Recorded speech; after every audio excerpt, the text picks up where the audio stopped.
Hello everyone, our today's topic is induction motor on load. Now we will see how three-phase induction motor behaves first on no load and then on no load. First induction motor at no load.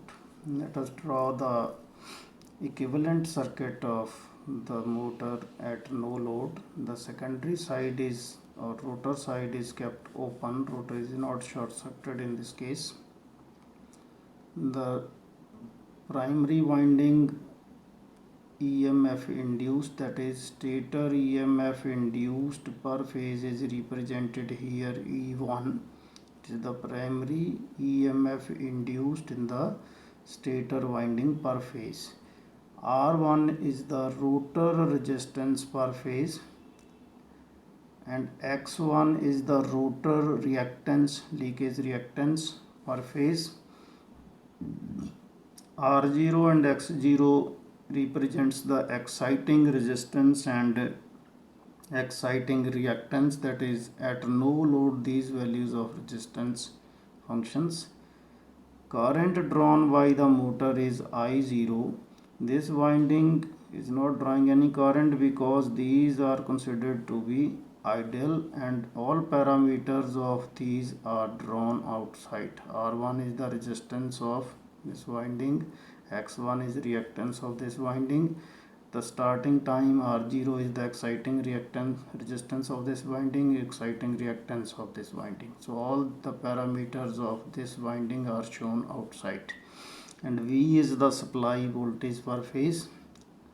Now at no load the motor draws a very small current I0 from the lines.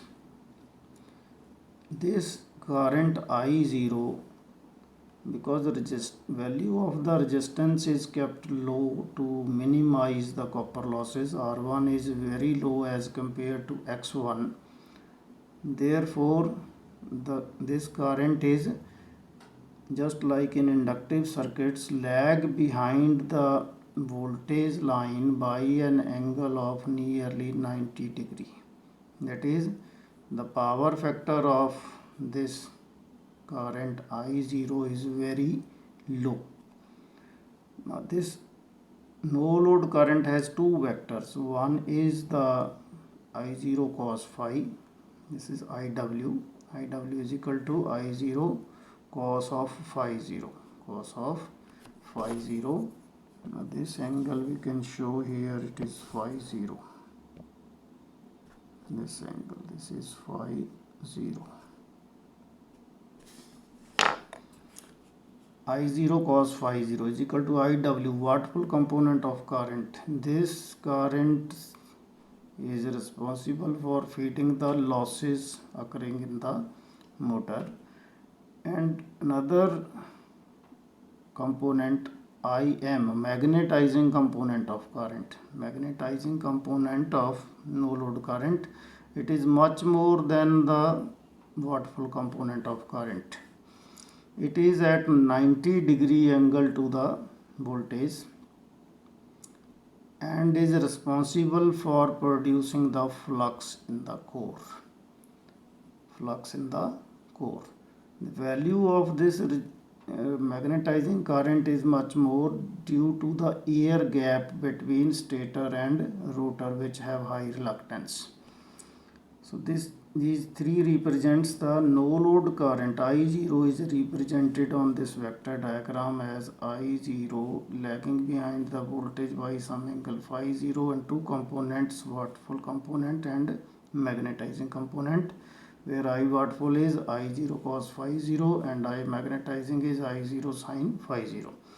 IM produces the flux phi m in the core, so phi m is in same line as that of phi m. Magnetizing current always lags behind the voltage by an angle of 90 degree. Now E2S is the EMF induced in the rotor per phase at standstill, and E1 is the EMF induced in the stator winding per phase. Now if we add voltage drop to the EMF induced in the stator windings, we will get the supply voltage on the vector diagram. So this E1 plus I0 R1, this resistive drop, and then at 90 degree to it I0 X1 voltage drop in this reactance. Now we have EMF induced plus voltage drop here plus voltage drop here, total is equal to the voltage. Now it should be noted that the resistive drop I0 R1 or any other resistive drop, it is always in parallel with the current due to which this drop is I0.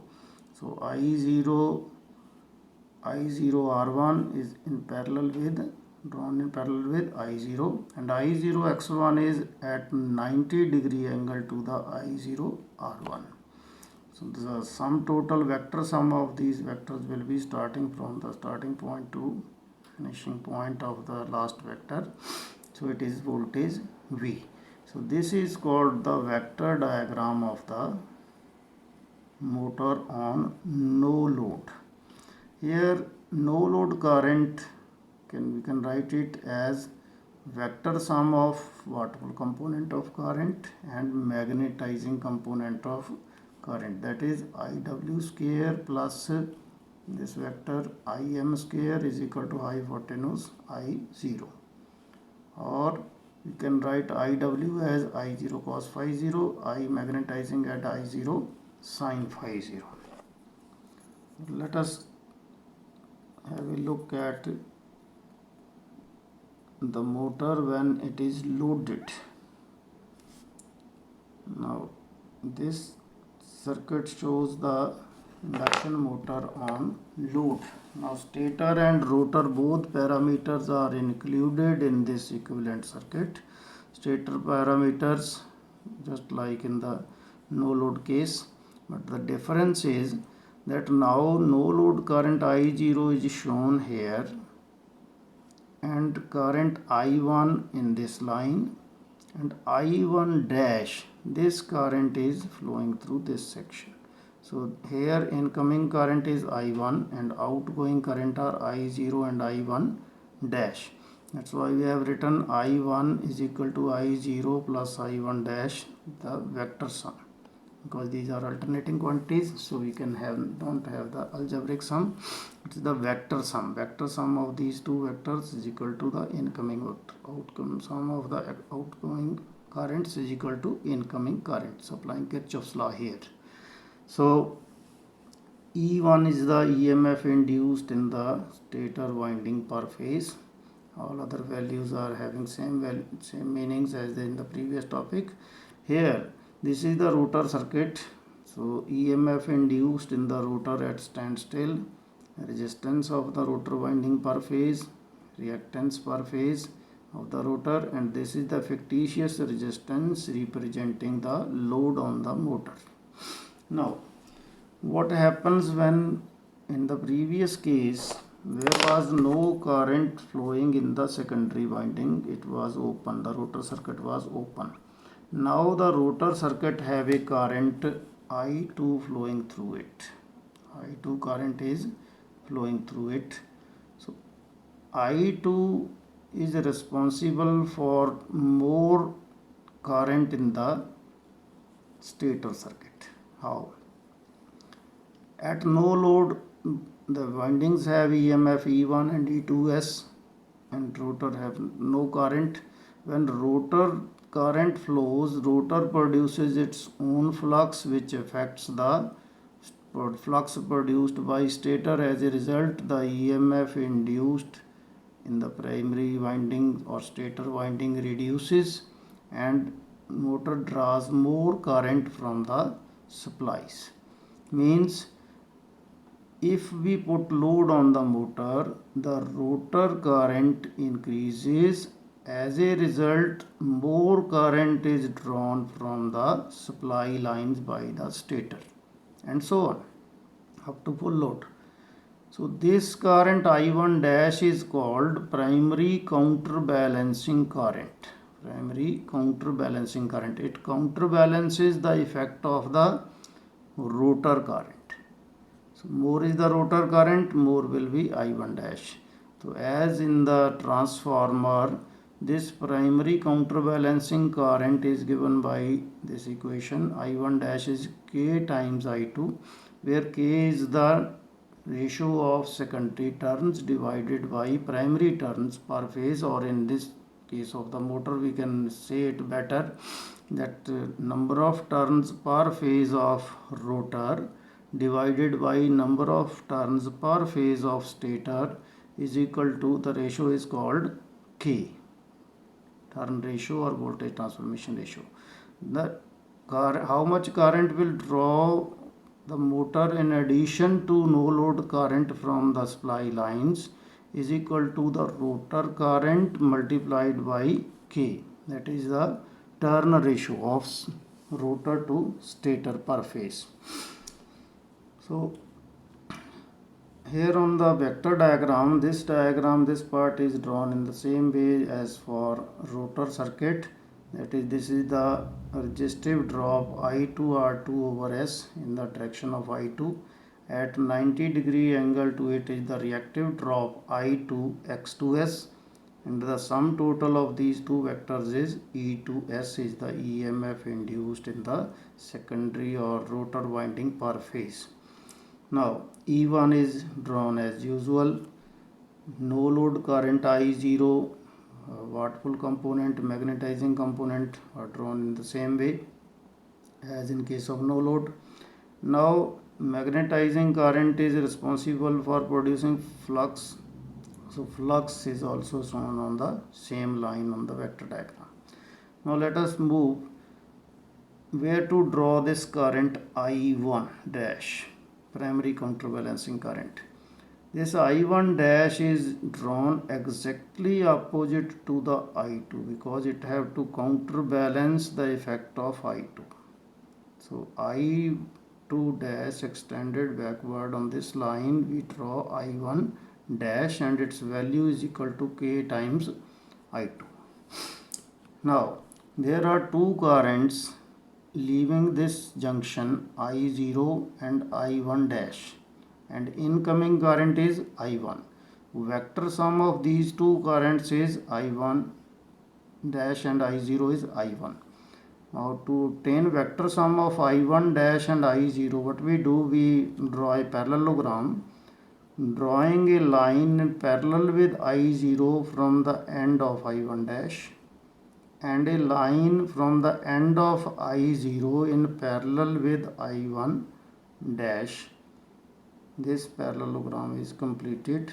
Then the diagonal of this parallelogram is the resultant vector. That is, this is the vector sum of I1 dash and I0, I1.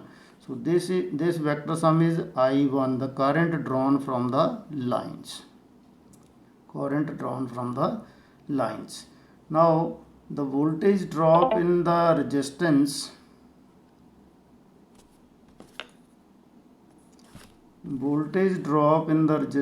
I1R1 is drawn in parallel with I1, and reactive drop I1X1, it is drawn at 90-degree angle to I1R1, and sum of these three vectors E1, I1R1, I1X1 is supply voltage V, it is drawn here.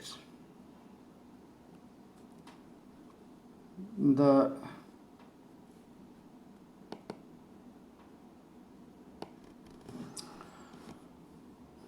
are talking about the vector sum of E1, I1R1 and I1X1 is terminal voltage V.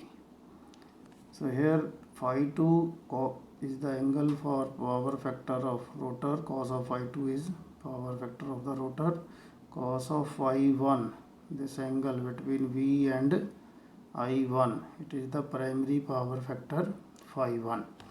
Now this angle, as we see from the diagram, is lagging. That's why the induction motors have lagging power factor. By Due to this, no load current I0, which is lagging behind the voltage by an angle of approximately 90 degree. This current is responsible for low power factor of the motor. We will discuss its causes, why power factor of the motor is low, in the next slide.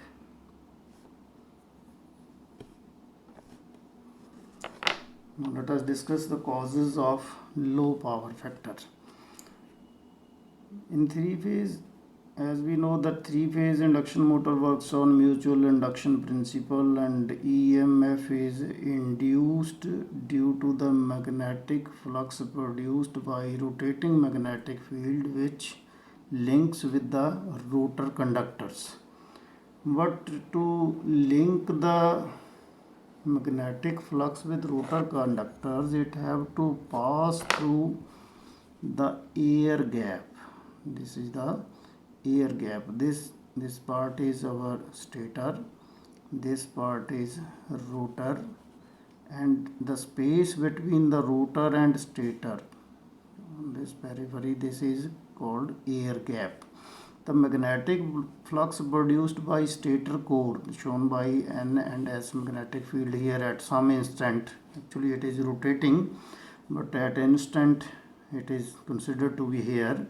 It passes through air gap, all the lines passes through air gap, then through rotor, links with the rotor conductors, then again through air gap, and then completes their path through the core.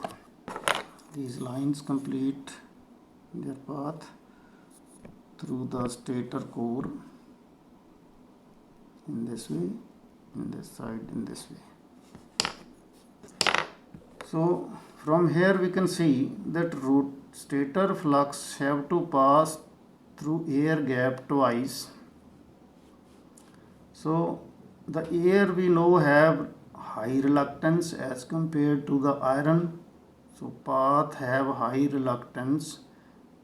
So to produce required value of magnetic flux, it requires more magnetizing current.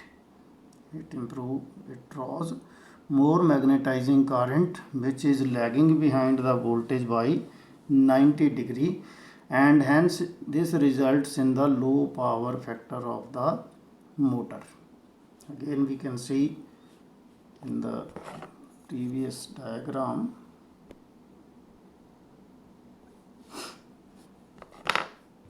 here you can see I0, this is the magnetizing component of current. It's very much more than IW. This value is large. Why?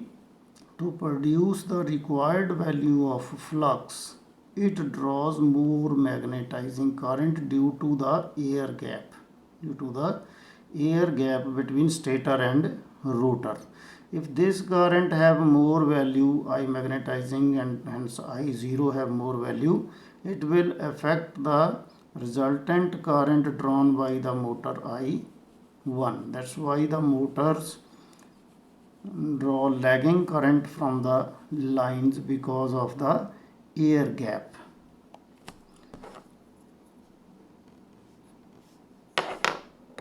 At no load, there is only no load current present, so the power factor of the motor is very poor. You can see here, if the motor is at no load, I1 dash are not there, only I0 is there, which is having large angle of power factor. So power factor becomes very poor at the time of starting. As we put load on the motor, the rotor current I2 increases, and hence I1 dash increases. So I1 comes into existence, which is at lesser angle from voltage V as compared to the I0. So power factor improves. As we go on increasing the load on the motor, the power factor improves further. And power factor is maximum at full load. So to run the motor at good power factor, it is suggested that induction motor should be run at nearly full load. If we run the motor at low load, which are less than full load, the motor will draw more lagging current, and at no load it will draw very poor power factor current. Thank you.